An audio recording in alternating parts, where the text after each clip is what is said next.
God, you said that whatever we ask in your name, if it is according to your will, we know that you hear it and you will give it to us. And then I started getting Bible studies. And we ended up with 20 Bible studies. The city of Flint is extraordinary. It's so evident when you come to this city, the brokenness, the absolute need for Jesus, the amount of liquor stores, the amount of cannabis stores, the amount of people that are strung out on addiction and struggling. And we at Streams of Light International have answered the call to come to place one great controversy into every single home of Flint in 1 week. And what have we seen? Just as much as this city needs Jesus, we see that this city is hungry for Jesus. Friends, I am telling you, the outpouring of the Holy Spirit has been so strong here. We've been sending out 5 vans every week. We've been praying every morning for 2 hours. We go through a short training, and we've been doing outreach for 6 hours. And friends, what we are finding in the field are people that are struggling, yes, with addiction. People who are looking for a better way in life, but people who are hungry for Jesus. Friends, I'm telling you, just about every day we've had 100 or more people sign up for Bible studies saying, yes, I want to learn more about Jesus. Yes, I want to learn more about the 3 angels' messages. Yes, I want to learn more about the Seventh-day Adventist Church. Friends, just yesterday, one van got 122 Bible study contact. It's amazing to see what God has been doing.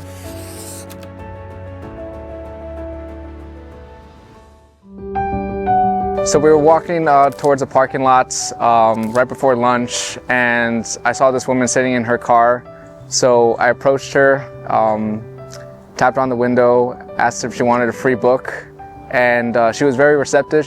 She accepted the gift, and we got talking, and she said, you know, it's funny that you're here because yesterday was my 30th birthday, and I just started to ask the question, what does God want me to do, you know, in this new, you know, as I start, you know, the 30s. And she started really questioning her experience with God. And that's when I said, you know, you need to surrender your will, surrender all to the will of God. And I quoted Proverbs chapter 3, verse 5 with her. And she just started to tear up, and it was very emotional. But she was very happy that I stopped by. She said it wasn't by accident that I was there. And Maji did accept Bible studies at the end. And so I'm praising God that, you know, for that experience and that opportunity to speak to her. So God really blessed at that moment. Before we even started, we decided to pray, and we wanted to pray specifics though. We asked God for 20 Bible studies. We also asked for a divine appointment, and we also asked that people that needed the Bible studies or needed the books would come and be out on their front porches. And so throughout the day, we just kept that prayer in mind, and by the end of it, God answered every single one of those requests, and it was amazing. It was beautiful. So we were going out, it was our first day. And for the first 2 hours, we didn't really have any Bible studies. And so we really wanted some. So we set our goals and we prayed for 5 Bible studies in less than 2 hours. And our first Bible study, it was a man with his nephew. And he was so receptive. He was smoking when we got there. He was looking very slowly through the addiction magazine. And he was like, I need this. I'm addicted to cigarettes. I need to learn how to stop. I'm addicted to it. I can't stop. I need something to help me stop smoking. And he was like, I'm gonna read this. I want to learn how to stop smoking. And you know, for every single one of the 5 people that we got Bible studies of, there's people that are mostly teenagers and stuff like that, and they were just so receptive. Yesterday, as we went door to door, Johnny had said, you guys need to pray for specific things. Choose a goal and pray for it. So my canvassing partner and I, Mandy, we prayed for 20 Bible studies amongst ourselves. And the goal for the van was also 20 Bible studies. And every door we went to, I wasn't getting any Bible studies. Mandy wasn't in the beginning, and we started praying. And I was like, God, what will it take for us to get a Bible study? What will it take for us to get somebody interested enough to say yes? And so every single door I would pray, God, please give me a Bible study at this door. and nothing. For a while, there was nothing. So I kept praying that, and Mandy was getting Bible studies, and it encouraged me, but I was still wanting one for myself. And then finally, I just started like claiming God's promises. God, you said that whatever we ask in your name, if it is according to your will, we know that you hear it and you will give it to us. And then I started getting Bible studies. And we ended up with 20 Bible studies. He answered our prayer for that. He answered our prayer also we had asked him to show us that these were divine appointments. And at the last door, the lady, I handed her the book, and she said, you were sent here for a purpose, because I was just talking to my friend about addiction, and I'm going to give her this book.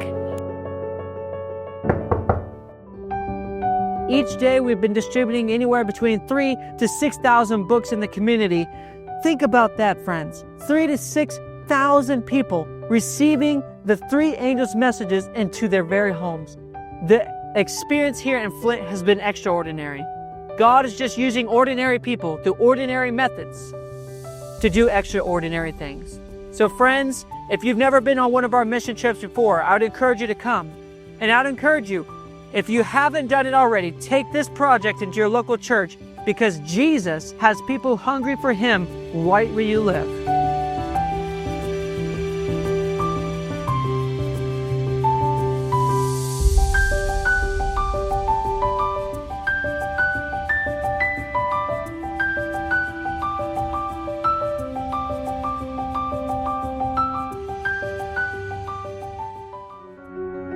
Friends, what we have seen here in Flint is the power of one person who believed that this work, that the work of distributing the great controversy to every home of his town is possible.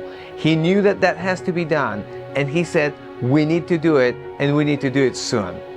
One person that has planned and said, God, what can we do? We have few members, we don't have that many members.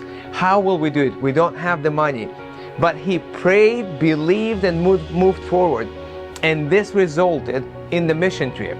A mission trip that every day after the day when we are doing the count of the books distributed, the Bible studies requested, over 100 Bible study requests every day.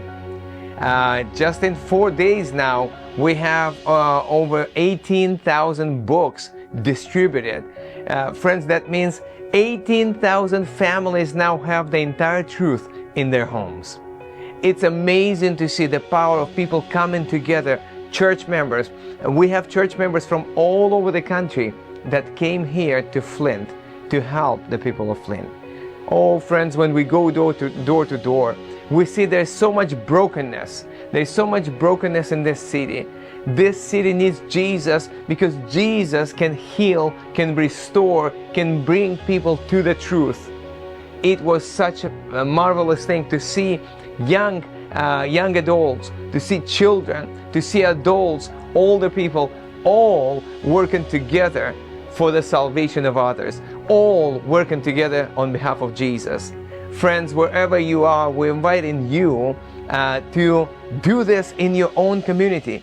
Dream big, and dream to see every home of your city covered with the three angels' messages, covered with the great controversy. If you start praying about this, if you start saying, Lord, this has to be done, I know I don't have the resources, we don't have the people, God will provide. God will provide human resources.